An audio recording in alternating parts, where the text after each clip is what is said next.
Good morning and welcome to our Alaska Collaborative on Health and the Environment teleconference on international actions to protect health and environment, a report from the Stockholm Convention on Persistent Organic Pollutants. My name is Diana DeFazio, and on behalf of Alaska Community Action on Toxics, I'll be facilitating today's call. CHE-Alaska is a regional partnership group of the National Collaborative on Health and the Environment. CHE-Alaska aims to advance knowledge and effective action to address growing concerns about the links between human health and environmental factors.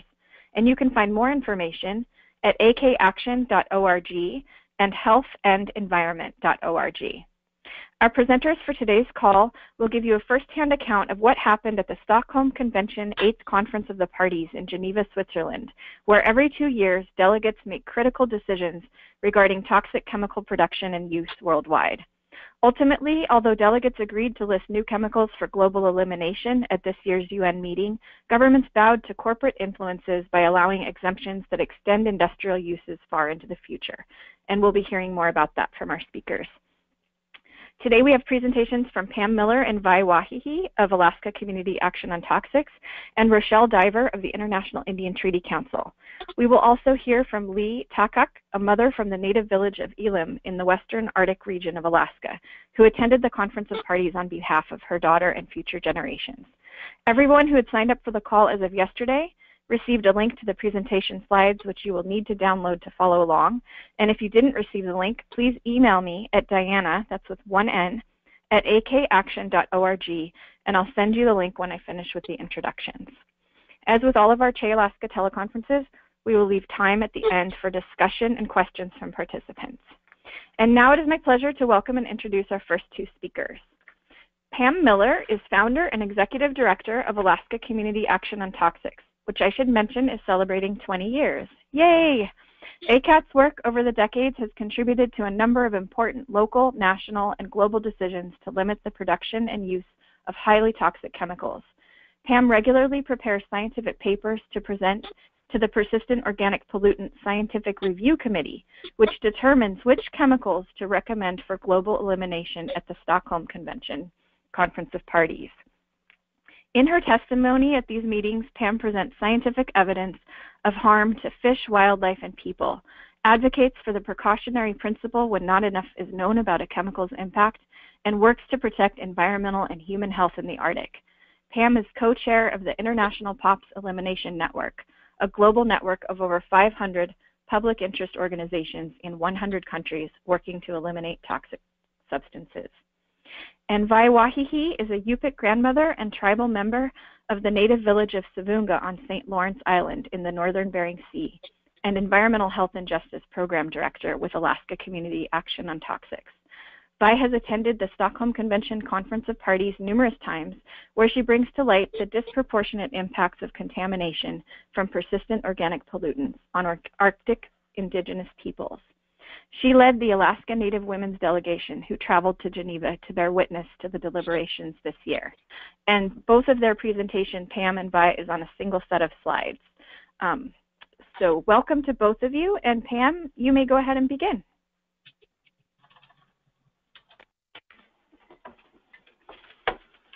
Good morning, everyone. Thank you, Diana, for that nice introduction, and it's good to be on the call with everyone this morning. So we will be presenting a first-hand account of the Stockholm Convention and a little bit about the Rotterdam Convention and also the Basel Convention that were held concurrently from April 24th to May 5th. And those are the three major chemical conventions of the United Nations Environment Program. So if you would just go to the first slide, please, after the title slide.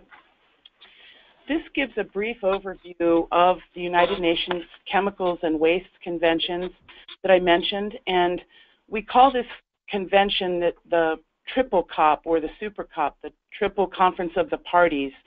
And these are the Basel Convention, which is set up to address the disposal and transboundary movement of hazardous waste, the Rotterdam Convention, which is also called the Right to Know Convention, which creates a legally binding provision to provide countries with prior informed consent about chemicals that are crossing boundaries. And then the third convention that we've been most intimately involved with really since the beginning of this convention, with the negotiations that began in 1997 to the signing and implementation of the treaty through this recent Conference of the Parties. We'll go to the next slide, please. So this is some of the language that we really fought for to get included in the treaty, because this is a treaty to protect health and the environment. It's about health and human rights.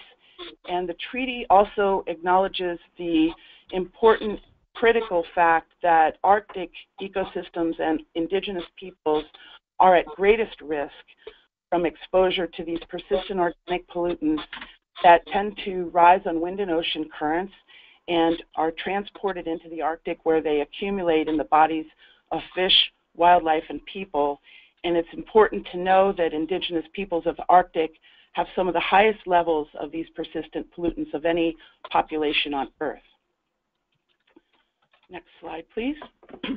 I'm going to keep you in suspense a little bit about the decisions at the Conference of the Parties of the Stockholm Convention, but just to know that these are some great resources. The International POPs Elimination Network released some important reports prior to the Conference of Parties that are still very brand new and hot off the press.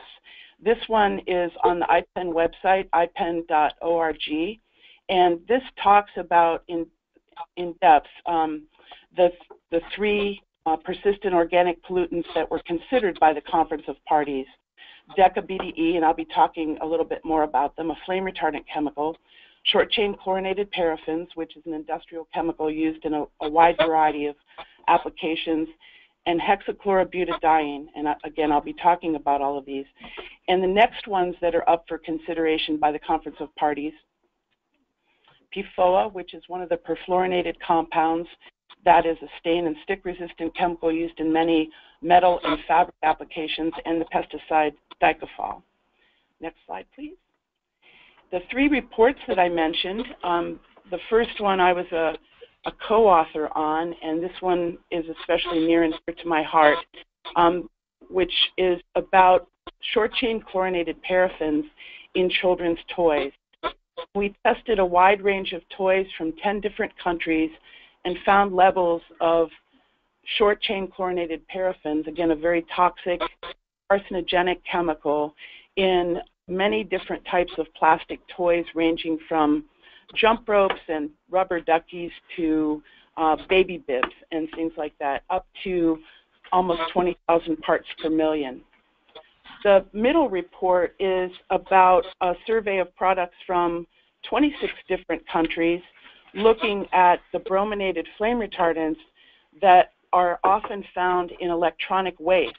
And this electronic waste is recycled, ironically enough, into children's toys. Again, very, very highly toxic.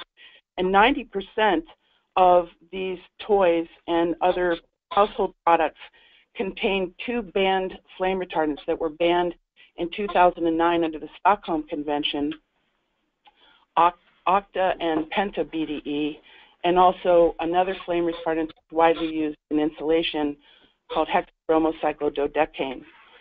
So many of these toys, these are not common household words, so we'll get you familiar with the chemistry. But these were found in toys like Rubik's Cubes and other products, including thermocups, hair clips, combs, and headdresses. And again, this just demonstrates that electronic waste is, the plastics from electronic waste is being recycled, a form of toxic recycling, into children's toys. And we think that this is very inappropriate and should not be happening. We'll go to the next slide. And I just want to emphasize with this slide that Indigenous peoples, and Vi will talk about the Indigenous Caucus, who played a really critical role, not only in this Conference of the Parties, but in all of the previous Conferences of the Parties, and the groups representing other non-governmental organizations and civil society from all countries of the world.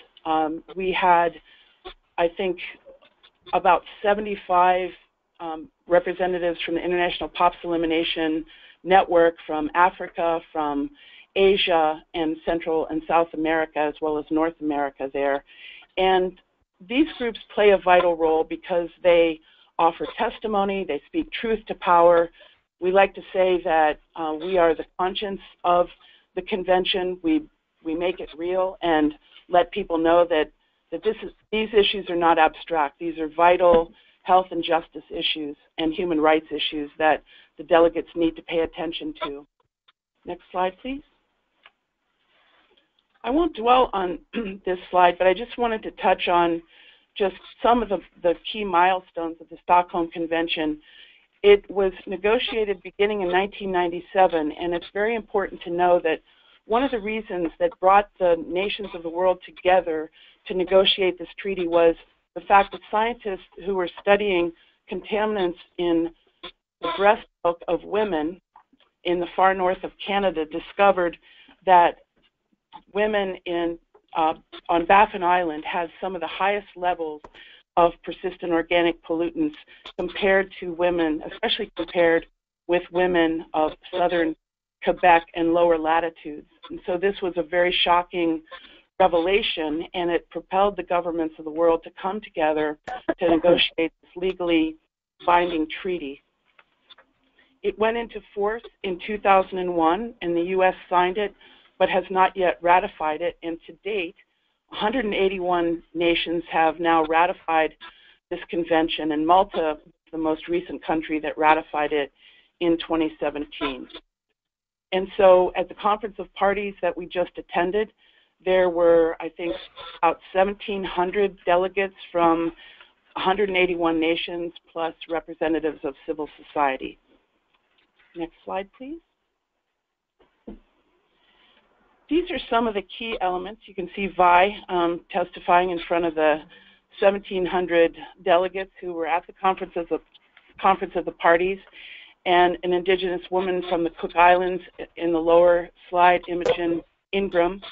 But these are some of the key elements of the convention that are really critically important that we fought hard to get included in the language of the convention.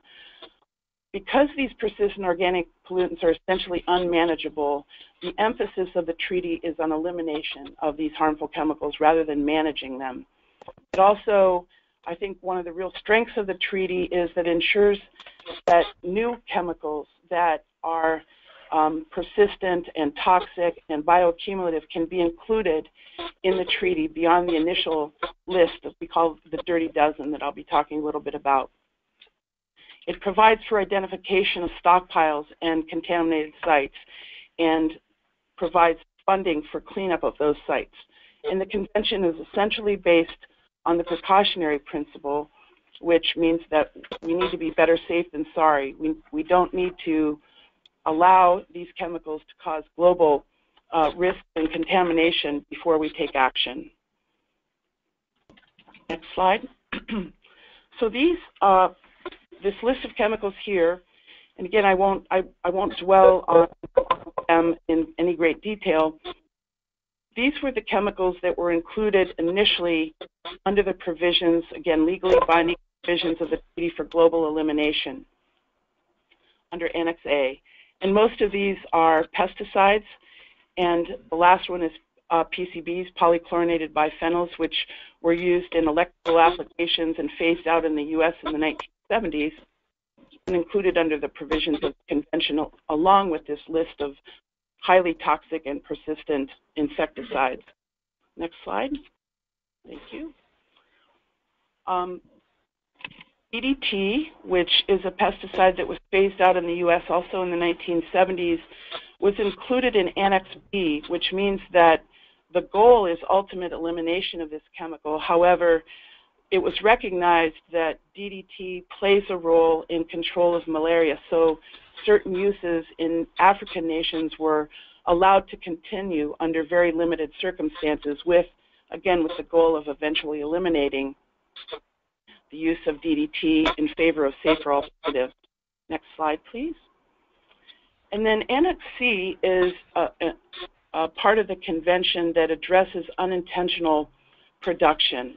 And this means that these are chemicals that are produced by unintentional combustion processes such as incineration and manufacturing of other chemicals and plastics and other materials. So these are among some of the most toxic chemicals in the world: dioxins, furans, hexachlorobenzene, and again PCBs, which are also formed in combustion. Next slide, please. Each new substance that is considered under the convention undergoes a fairly rigorous screening and evaluation process that's in 3 stages. Screening, where the Scientific Review Committee, which is the expert committee of the convention, reviews the substance for its different properties: persistence, bioaccumulation, whether it's subject to long-range transport, and whether it ends up in places such as the Arctic, and its adverse effects on human health and the environment. Annex E is the risk profile stage. This is the most in-depth and rigorous review stage of the expert committee. And this is where the precautionary principle comes in, where lack of full scientific certainty shall not prevent the proposal, again, for this substance to go forward toward listing, will not prevent it from moving forward. And Annex F is where socioeconomic considerations have to be made. And once the substance goes through this very rigorous 3-stage process, then the expert committee recommends its listing by the full conference of parties. And this next slide just shows the deliberation of the expert committee, which is chaired by a woman from Brazil. And these are the experts from all the different nations represented by the Stockholm Convention Conference of Parties. And the lower photo is of our small technical team from the International POPs Elimination Network. Next slide, please. So Diana mentioned in the beginning that convention meets every 2 years, and these were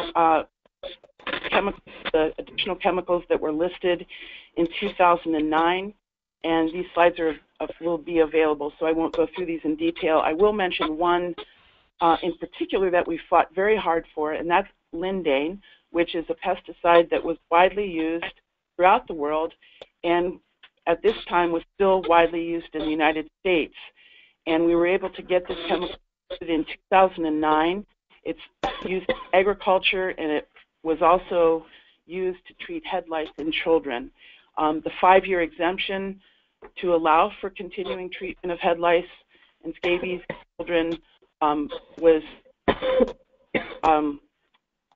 wiped out in, 5 years from 2009, 2014. So this chemical is effectively now globally eliminated.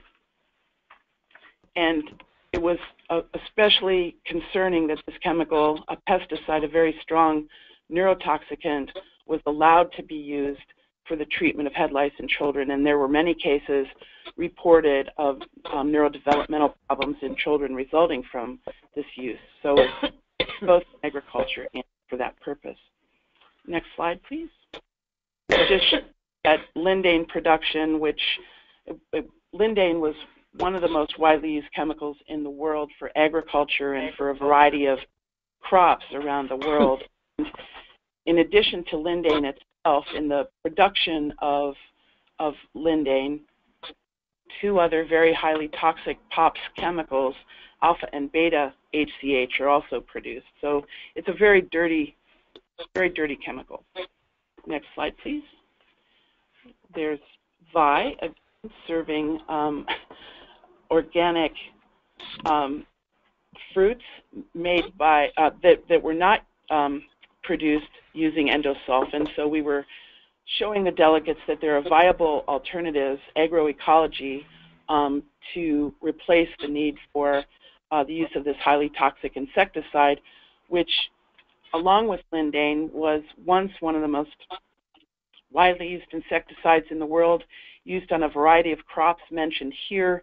It's an endocrine disrupting chemical. It's cancer causing. It's also linked with birth defects and a number of other problems in people. So we were very happy to get this chemical listed for global elimination in 2011.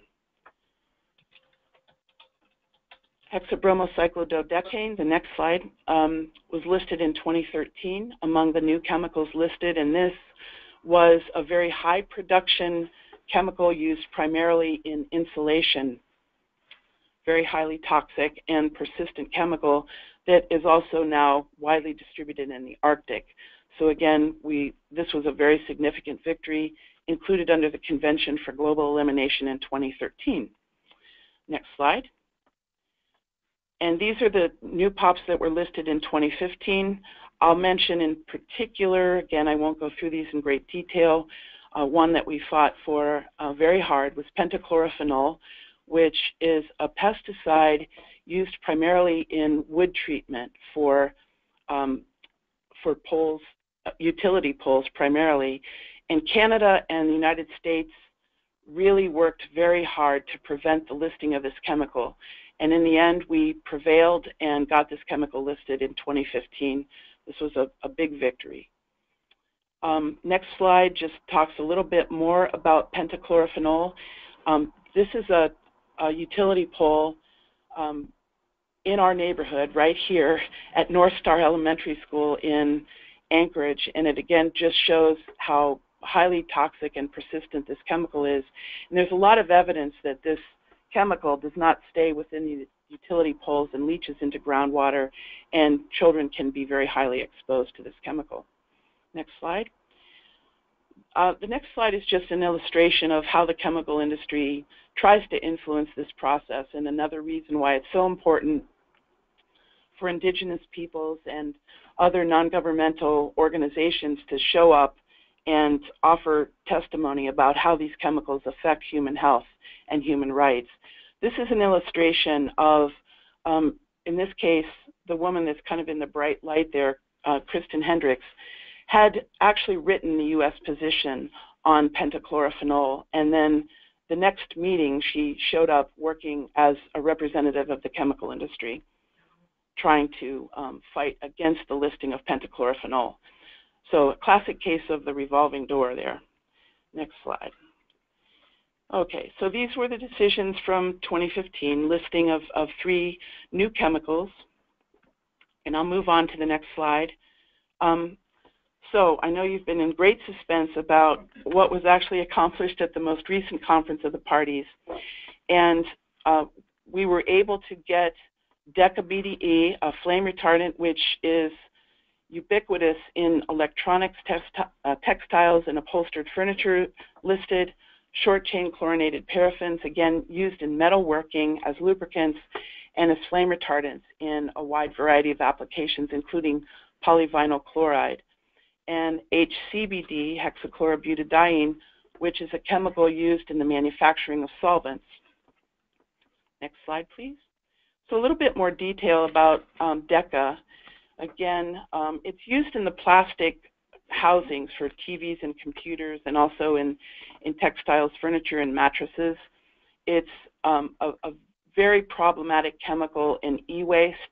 So studies have shown that workers in recycling plants that are dealing with e-waste, or waste pickers who are trying to salvage materials from waste sites in developing countries, are very highly exposed to this chemical. And it's also widely distributed in the Arctic. It's a reproductive toxicant. It also affects neurodevelopment. Next slide, please. Short-chain chlorinated paraffins. Again, this one is especially close to me because I grew up in a small town which was once the world's largest manufacturer of this chemical. It's used as a lubricant in metal cutting, and that manufacturing facility, just so I can name names, is Dover Chemical. It's a flame retardant used in PVC plastic, and again, this was the chemical that showed up in a lot of the toys that we had tested in very high concentrations. It's a plasticizer in these different applications, and it's also found widely in Arctic biota, which is another reason why we really fought for the inclusion of this chemical. It's found in the breast milk of Arctic Indigenous women as well. Next slide, please. So this is the report that we produced just prior to the Stockholm Convention on persistent pollutants, and you can find this at ipen.org, and this talks about the testing of chemicals. So we tested 60 toys from 10 different countries that are listed there, and we found SECPs ranging up to nearly 20,000 parts per million in these toys. So the next slide just shows some pictures from the Conference of the Parties and how our organizations were involved in educating the delegates. We had a display called the Toxic Toy Store, which displayed our reports, but also the toys that we had tested.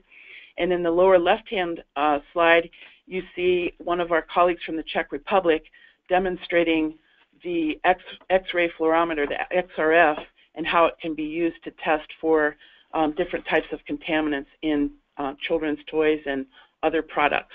And these are women that are having their jewelry and their purses tested for contaminants. Next slide, please. All right, drum roll, please. So here are the decisions that were made. Thank you. We had some victories and then some big disappointments. So DECA BDE was listed in Annex A for global elimination, and we fought to prevent a recycling exemption that would prevent it from being recycled into household products like children's toys. So that was a big victory. There were some important exemptions that we fought against, but ultimately the industry and countries were able to get these exemptions included for the aerospace industry and for the auto industry that persist well into the future. So there are exemptions for new cars and spare parts in autos that allow the use of DECA until the year 2036, and in aircraft until 2050. So this was a big disappointment. We will continue to fight through the POPs Review Committee, the Expert Committee, and the next Conference of Parties to get this eliminated more quickly. Short-chain chlorinated paraffins were listed in Annex A, again, for global elimination. This chemical is on its way out. This was a big victory. There were time-limited exemptions for industrial uses allowed for 5 years. So this was a hard-fought effort. We fought for 11 years to get this chemical included under the provisions of the treaty. Some disappointments with these exemptions, but I think overall huge victory. And there was an exemption allowed for polyvinyl chloride, but we were able to exclude toys and children's products from that exemption. And hexachlorobutadiene, which again was the chemical used in solvent manufacturing, is included under Annex C. This is significant because HCBD is produced as a byproduct of solvent manufacturing for things like perchloroethylene, which is used in dry cleaning. So if we can eliminate HCBD, we can also eliminate the production of harmful chlorinated solvents. Next slide, please. The Rotterdam Convention also met concurrently. I won't go into this, but there were some significant listings.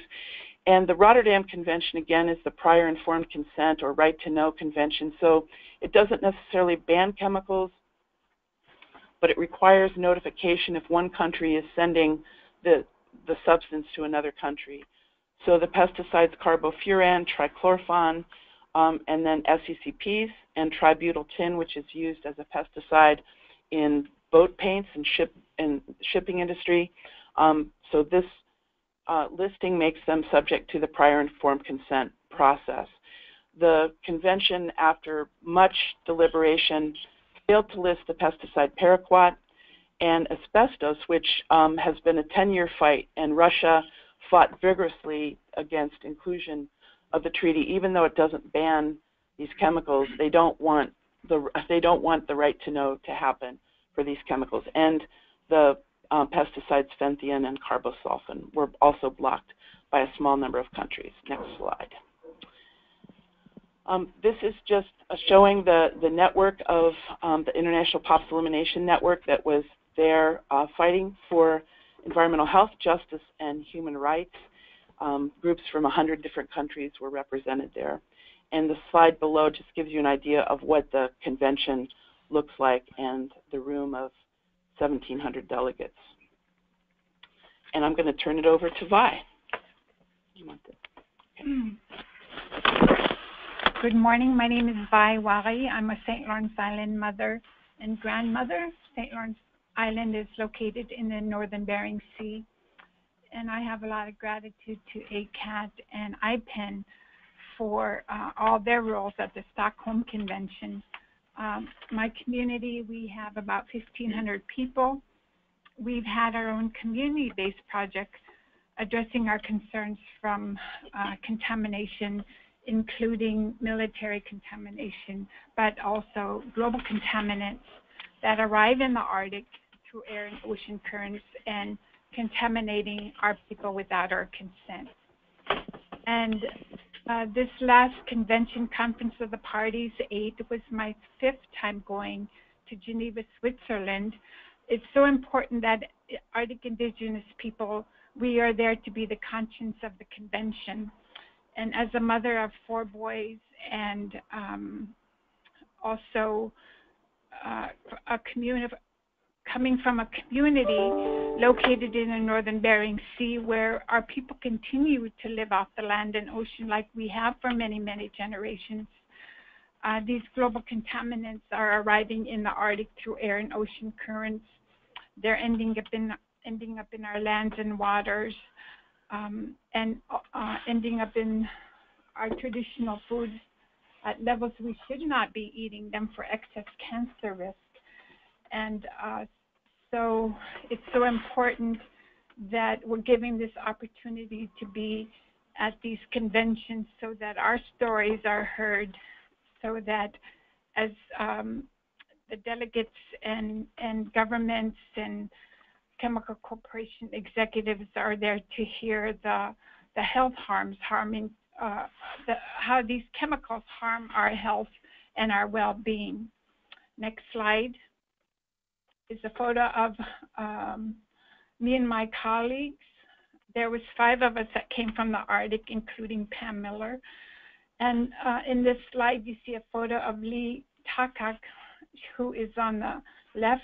She's a young mother from Elam, and next to her is Carol Nagarak, also of Elam, and here she's holding a statue of the Inuit mother and child that was given to the convention as these in the beginning to bring awareness of how Arctic Indigenous peoples are some of the most highly contaminated population on the planet, and that our presence is so important to bring awareness. And next is Erica Apadiki from Gamble. She's our community health researcher and has been with ACAT for several years now, and that's, as you can see, a photo of myself. And these are women. We traveled a long way so that as I mentioned, it's so important that we're there to bring awareness of what's happening here to our environment, and also how it's harming our health. People have no idea of what's happening to the Arctic. And in the next slide, you'll see a photo of Carol Nagara giving an intervention as she testify about how these chemicals are affecting Arctic Indigenous people, but also not only our Indigenous people, but people globally. How everybody on the planet, we all have over 100 chemicals in our bodies. And this is, to me, such a very big injustice. Chemical corporations that produce over 80,000 chemicals take into profit over our public health. And to her right is a photo of another colleague of ours.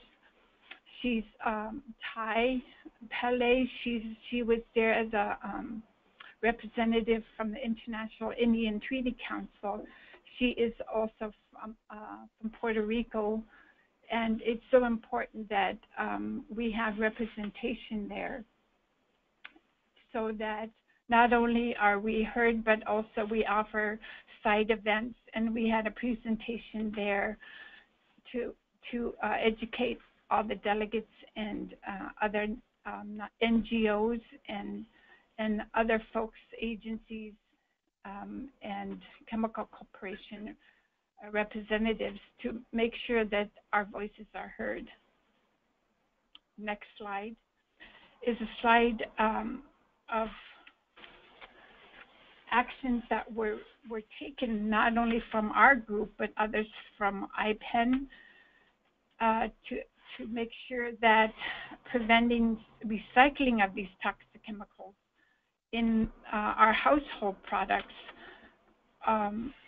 are prevented, because not only are there safe alternatives to toxic chemicals, but as they're being replaced, they're replaced with even chemicals that are harmful. They're called regrettable substitutions. So it's so important that we had days of actions as delegates were coming into the convention pretty much every day. And it's so important that we are there to not only voice our opposition regarding recycling, but also any manufacture of these chemicals, and for them to be listed to be banned globally. Next slide are some more images of actions that were taken. I have a lot of gratitude to IPEN and all the folks that came from throughout the globe. And we are all there to work on the same goal, which is to get these toxic chemicals banned globally. And it's such an honor to work with so many great people who, like myself, you know, we're not all scientists or you know, myself, I don't have a degree, but I've been doing this work almost for 15 years. Because as much as I've come to learn of these toxic chemicals and how they harm our health and well-being, I can't see myself doing anything else, because this is resulting in, as I mentioned, our people being contaminated without our consent. And this has resulted in really high levels of contaminants in our traditional foods. 70 to 80% of our homes eat only traditional foods. And we're finding such high levels of contaminants, including PCBs, at levels we should not be eating our traditional foods. They're so loaded with global contaminants that we should not be eating them for excess cancer risk. Next slide is of another image of our global indigenous peoples participating at the convention. Not only do we testify, but also make sure that our voices are heard. As I mentioned, we travel such a long distance from the Arctic to represent our people, our children, who are among some of the most highly contaminated people on the planet. And we cannot abide the fact that these delegates seem to care more about corporate profits than our health and human rights. Their decisions allow continuing harm to the health of our children and future generations. So next slide is of an image where several years ago, we're also at the entrance of the convention. We're sharing our songs and stories, and we get so many support from not only the International Pesticide Elimination Network, but from other indigenous people globally, because these chemicals have no boundaries. So I'd like to thank you for making this opportunity so that we can share our stories, and we will be here if you have any questions or would like to share your comments about this call. Thank you.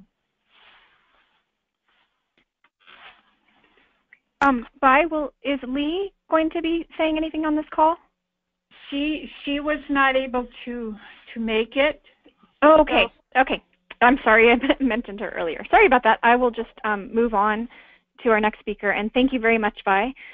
We probably will go over just a few minutes to make sure that Rochelle has her 15 minutes to present. So hopefully you all can stay after a little bit for our discussion and for your questions. So now I'd like to, yes. Diana, just quickly, if time allows after Rochelle's presentation, I can read Lee's closing statement. Okay, that would be wonderful. All right, thank you, Vi. So now I'd like to introduce our final speaker, Rochelle Diver. She's San Francisco Office Director for the International Indian Treaty Council, and IITC is an organization of indigenous peoples from North, Central, South America, the Caribbean, and the Pacific, working for the sovereignty and self-determination of indigenous peoples, and for the recognition and protection of indigenous rights, treaties, traditional cultures, and sacred lands. Rochelle led IITC's delegation at the Stockholm Convention Conference of Parties earlier this month, and she holds a Master of Human Rights from the University of Sydney. Thank you, Rochelle. I'm going to go ahead and unmute your line, so just stay there for one moment. Okay, we've got that and that. Oh, right, you should be good to go. Okay, great. Thank you so much, Diana, and thank you to all of our presenters that came before me. I understand that we're a bit crunched on time, so I won't hurry through this, but I'll try to be as concise as possible. You will have access to these slides, and a lot of the information is contained in the slides for you. So thank you once again. My name is Rochelle Diver. I'm Anishinaabe from Fond du Lac Band of Lake Superior, Chippewa, northern Minnesota, and this was the second conference of the parties that I attended. My first slide here just shows one of the actions of IPEN, and I wanted to take the time just to introduce the other woman who joined our delegation, Ms. Tai Pelly. She's on the right there, and she accompanied the delegation through the first week, and the second week we had International Indian Treaty Council, Legal Counsel Ghazali Ohorela join. So we kind of had a tag team effort there on behalf of IITC. Next slide. So I'm going to just talk a little bit about how we advocate there for Indigenous people's rights. So Treaty Council's primary objective is to amplify the voices of Indigenous peoples by using the international human rights framework as a basis of our advocacy. So you'll see here in this slide, this is The Circle of Poison. It's an award-winning documentary, and IITC and ACAT held a side event during the first week to show this film. This film is, it talks about the use of pesticides globally. So Circle of Poison refers to the export of domestically banned pesticides for use on foods elsewhere, some of which return then to that country by way of import. So the circle is complete when the toxic chemicals that were exported are then used to grow fruit, meat, and produce, and then are imported for domestic consumption. So this is a really important documentary, especially for our advocacy, because it really brings the human element to this. You know, we're sitting inside this world arena where, you know, world leaders are negotiating articles of a convention that are going to impact people in future generations, but they're talking about it in such a technical kind of way, and it's very rare that, you know, we see this kind of human element and the faces kind of peek through this process to really, you know, grab the heartstrings of people. So that's what we try to do. So next slide, number 3. Circle of Poison, it addresses this directly, and it shows aerial spraying that happened in the Yaqui community. So what we did, International Indian Treaty Council, ACAT, and an organization called Advocates for Environmental Human Rights out of Louisiana, submitted a Freedom of Information or FOIA requests to identify locations in the U.S. that are manufacturing pesticides that are located in Annex A for global elimination in the Stockholm Convention. So we were able to determine that there were 23 states in the United States with 28 locations manufacturing these pesticides, not for use in the United States, just for export. So they are acknowledging that these chemicals are too harmful to use here, but find it okay to export to developing countries. So if you see slide number 4, that is the map of the locations of these companies or corporations that are manufacturing this. We do not yet know the impacts that can occur because of this contamination in the air, soil, and how quickly that's transported throughout the communities. It's important to note that these are mainly located in low income and communities of color as well. So this is really important for our advocacy there, especially when we are meeting with the U.S. delegation to talk about our views on things and what we're hoping to gain in the treaty, and just, you know, really show, you know, the U.S.'s integral role in this. Also important to note that the U.S. has not ratified the Stockholm Convention. They are not a party, which makes our advocacy that much more difficult. The next slide, slide number 5, talks about the Rotterdam Convention. Pam touched on that a bit, and it's not only the Rotterdam Convention that's an issue here, but it's also U.S. law.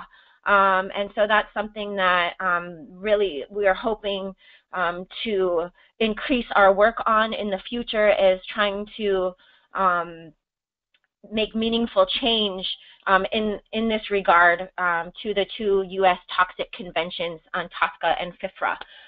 So that's something we're going to be revisiting to see how we can work to strengthen those laws and hopefully start to prevent some of this manufacture and export. So slide number 6 is showing the aerial spraying, and that is documented in Circle of Poison.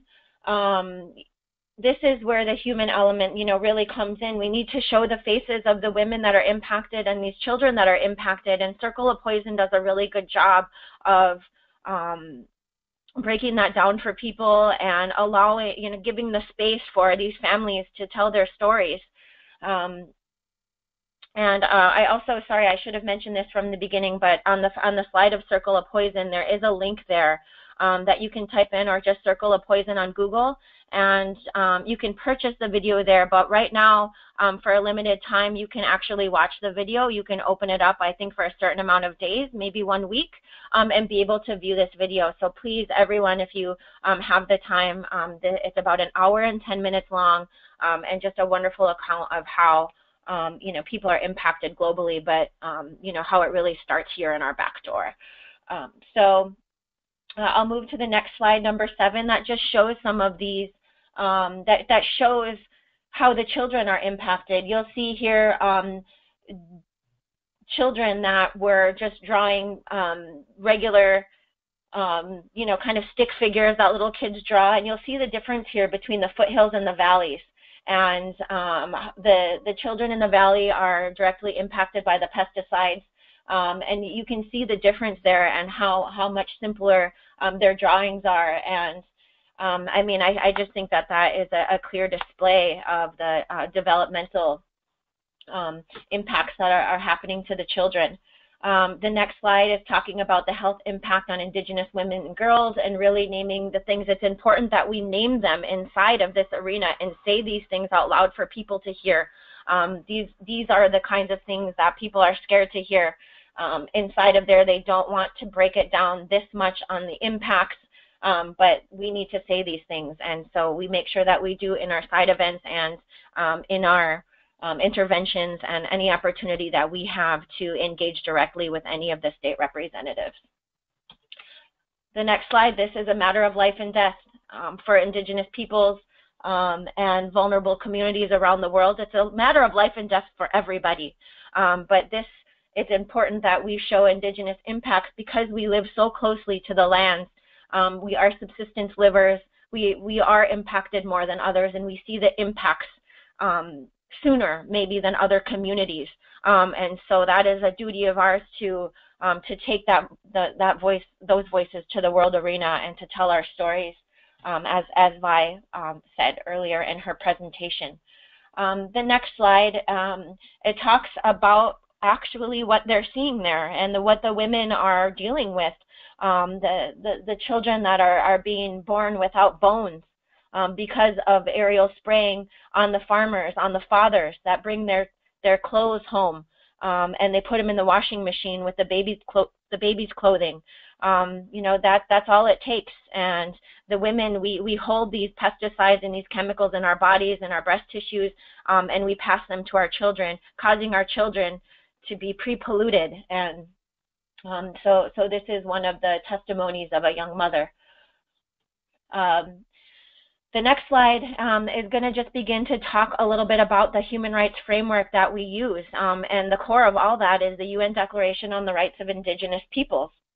It was adopted on the 13th of September 2007. A majority of states endorsed it at that time, 144, with 4 votes against: Australia, Canada, New Zealand, and the United States. They have all since endorsed this treaty. This treaty was declaration was 30 years in the making. 30 years it took to negotiate this, which I think really highlights the strength of it. If the world countries pushed back to this level, that really shows the power that this convention holds. Next slide, number 12. This is the minimum standard. People aren't talking about the UN Declaration on the Rights of Indigenous Peoples as much as they should be inside the UN environmental program processes. So we want to make sure that they're aware of it and that they understand that this is the minimum standard that can be expected by Indigenous peoples. Slides 13 and 14 just talk a bit about the right to sustenance and to traditional and health-related practices, which highlight why and how Indigenous peoples are disproportionately impacted. Number 15, showing girls gathering tules. These tules can have high amounts of pesticides and chemicals on them. We're seeing high levels of mouse cancers in these communities because they weave the tules through their mouths and are sometimes unaware of the chemicals that are being sprayed by Caltrans and by other state entities on the sides of states in the United States or cities. Now, slide number 16. So this all leads up to that human element that I was talking about that was really presented, I think, one of the most important side events so far for IATC was this, it was a UN, hosted by UN Food and Agriculture. This was a very high-level panel, and it was a great opportunity to, like I said, provide this human element to talk about these things. And in a room of policymakers, these high-level panels can bring in a different level of, it can bring in a different crowd than, say, just the NGO side events. So that's what we were really hoping for. The panel was 2 representatives from UN Food and Agriculture, Mr. Baskut Tunkak, which is the UN Special Rapporteur on Human Rights and Hazardous Substances and Wastes. We had a government representative from Sierra Leone, and then 2 NGO representatives, myself and somebody from a Child Rights International network. So we only, you'll see NGOs only had a small voice here, but we did have an opportunity to present this. I showed a small clip of Circle of Poison and the direct impacts on the Yaqui community, but just really took the time to kind of look around, look everyone in the eye, and remind everybody that as we negotiate the articles of these treaties or discuss these chemicals for global ban, not to forget the children that we're actually talking about here and the future generations that will be impacted by these decisions. I thought it was very successful, and unfortunately it was on the very last day of the session, so it was after 2 weeks. There were about 50 people in attendance, so we're hoping in the next session that comes up in 2019 that we can have a very similar type of side event, but hold it in the first week, in the first couple days, so that we can bring this human rights element to the arena right away. So as you can see or as you can hear from this, it really is, human rights really are a side note in these conventions. So I'll briefly just touch a bit on the other international conventions and then I'll wrap up. So we've had recommendations come from the CERD, the Committee on the Elimination of Racial Discrimination, which oversees the ICERD, the International Convention on the Elimination of Racial Discrimination. 4 years of recommendations that have come out of there, namely this one in 2008, talking about taking appropriate legislative and administrative measures. The Rotterdam Convention obviously, allows for this, but really we need to talk about state laws that are allowing this to happen, and that's a huge part of the issue here. We need to engage multilaterally, I think, to really combat this. But we are bringing these recommendations into the UNEP and remind them that they are a part of the broader human rights system of the United Nations, which they do sometimes seem to forget as well. Slide 18, the UN Permanent Forum on Indigenous Issues, one of the 3 mechanisms, indigenous mechanisms of the United Nations, specifically talking about the Rotterdam legal review, making sure that the intent of the Rotterdam Convention and the way that it is actually functioning is in line with greater human rights standards. The next one, slide number 19, is the UN Convention on the Rights of the Child.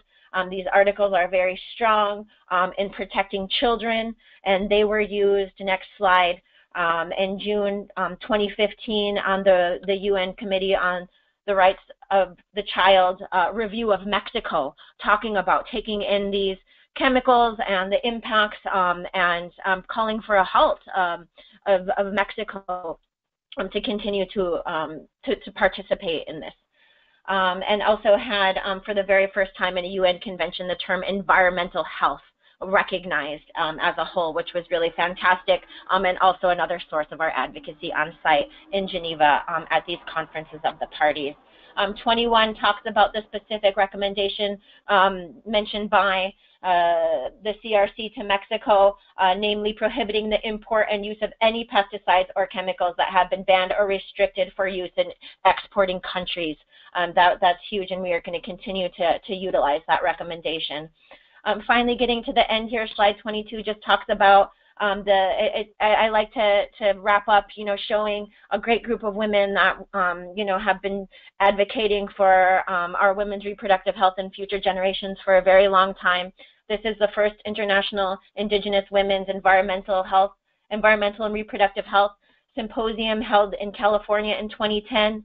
The second one was 2012, held in Chickaloon Village in Alaska. And I'm happy to announce that the third International Symposium will be held in New York City alongside the UN Permanent Forum on Indigenous Issues next May 2018. So for more information, please feel free to contact the Treaty Council office on that one. Finally, 23, a call out for participation. We are seeing with much stronger Indigenous delegations, we could get or larger, I'm sorry, not stronger. I want to acknowledge how strong our delegation was and how just unbelievably proud I am to stand by these women, to advocate alongside of them, and to learn from them. I think that we all did a really wonderful job to the best of our ability. We impacted to the best that we possibly could. So I just want to say that, but while also still calling out for more Indigenous participation and to just dive a little more in maybe to the Stockholm and Rotterdam conventions, or the chemicals that are listed there, and to see if maybe one of these manufacturing plants is near your home, or to find a way if maybe they're being used in your communities. We would love to be able to amplify your voices during this process. My last slide is Chimigwich, many thanks. A photo of our Indigenous delegation here after the Circle of Poison side event. Thank you so much for listening today. Thank you so much, Rochelle. I think what we'll do now is, Vi, if you'd like to go ahead and read Lee's statement, and then we will open it up for about 5-minute discussion and questions. Thank you. This is a statement given at the Conference of the Parties 8 by Lee Takuk from Native Village at Elam. And her statement goes, I am speaking today as a youth and a mother from the Native Village of Elam, speaking on behalf of my daughter and future generations. It is crucial that we leave our lands and waters to our children the way our ancestors left it for us so we can carry out our traditional ways of life. That is my request to all of you. Subsistence living is not only a way of life for us, it is the core of our identity. Right now, my people are spring hunting for sea mammals. These hunts supply the food source of our communities as they did for our forefathers. Long-range transport is not an abstract scientific data for us. Short-term economic gains and interests need to be recognized as such and not permitted to take priority over our lives and health and well-being. As Indigenous peoples, we respect our sacred responsibility to defend Mother Earth and our future generations. But we face the alarming rates of threat to our livelihoods, cultures, ecosystems, food security, and basic human rights resulting from the use of POPs and other toxic products in our traditional territories globally. We must decide to recognize the inherent linkages between multilateral environmental agreements such as the Stockholm Convention and states' obligations to existing human rights obligations. This recognition represents the only path forward to implement the true spirit and intent of the Stockholm Convention, including the preamble paragraph on Indigenous peoples. If you are present here, this devastation harms your children and loved ones as well. Finally, Mr. Chair, it is vital to note that of the wide-ranging 45 articles of the UN Declaration on the Rights of Indigenous Peoples have been endorsed by 148 nations or states, including many in attendance in this COP. In this regard, we would like to highlight Article 29, Paragraph 2, which says, states shall take effective measures to ensure that no storage or disposal of hazardous materials shall take place in the lands or territories of Indigenous peoples without their free, prior, and informed consent. Thank you, Vi. Now I'd like to give ourselves about 3 to 5 minutes for questions and comments from our participants. So if you'd like to ask a question, please press *2 to unmute your line, and please also state your name and affiliation. We ask that you also try to be brief so we can get to two questions before we're out of time. Thank you. Hi, this is Jeannie from the Farm Worker Association of Florida. Just a very quick, can you hear me? Yeah, there's a little bit of static, but we can hear you.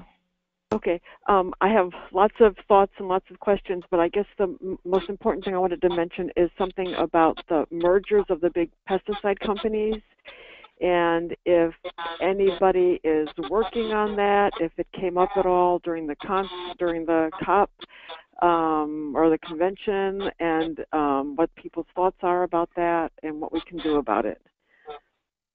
Thank you.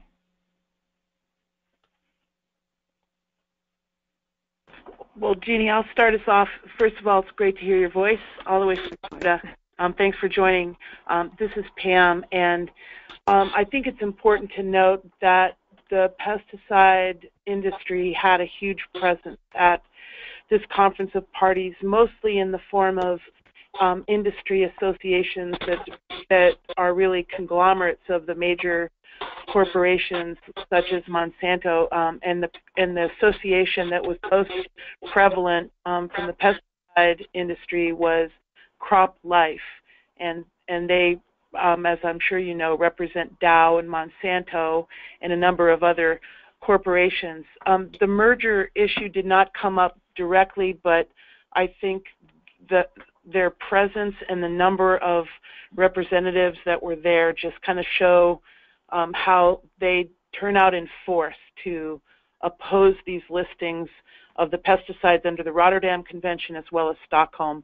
And we're going to have a big struggle with them with the upcoming decisions about diclofol soon. Thank you.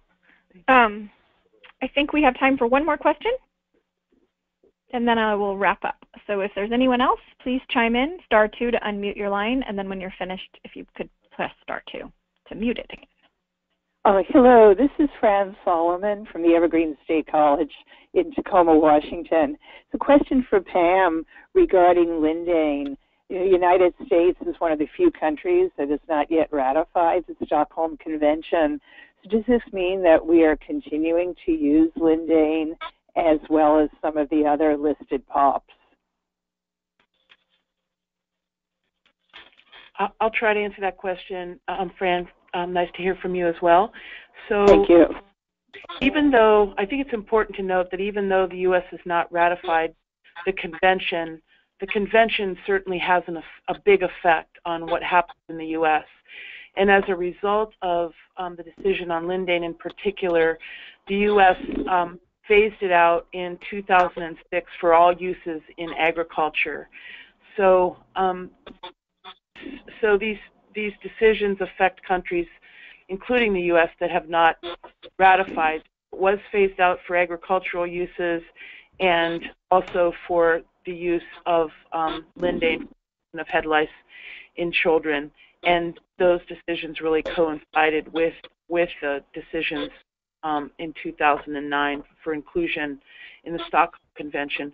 We do know, however, that, and maybe Rochelle can speak more about this as well, that Lindane still is being retained for uses in many clinics on indigenous lands, and so that's a great concern as well.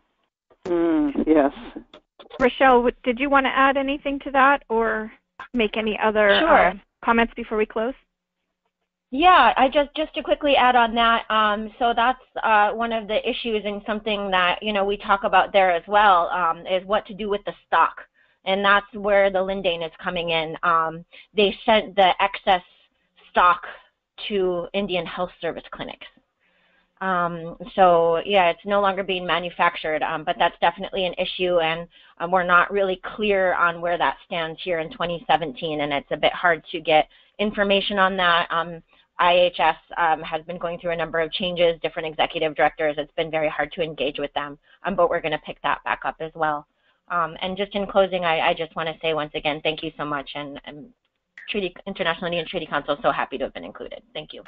Thank you. Thanks to everyone for joining us and for being able to stay over a little bit late. I will be sending out a follow-up email with a link to a recording of today's call, as well as a host of additional resources, many from the IPEN website, but others as well. So keep an eye out for that in the next 24 hours. Our next Che-Alaska call will be on Wednesday, June 21st, with Megan Schwarzman. She's Associate Physician at the UCSF Department of Family and Community Medicine, also Associate Director of the Berkeley Center for Green Chemistry, and she's a researcher for the Center for Occupational and Environmental Health. And Megan will be discussing breast cancer prevention on our call, and will be in Alaska as the featured speaker for ACAT's Breast Cancer Prevention Lecture Series in June. You'll be hearing more about that. Again, thank you all for participating. Please consider making a donation to ACAT in support of our monthly Che-Alaska teleconferences. Whatever you can contribute will be appreciated and help us to keep bringing you these calls throughout the year. And you can make your contribution online at www.akaction.org. If you have any additional questions or comments, please feel free to contact us. The phone number for Alaska Community Action on Toxics is 907-222-7714.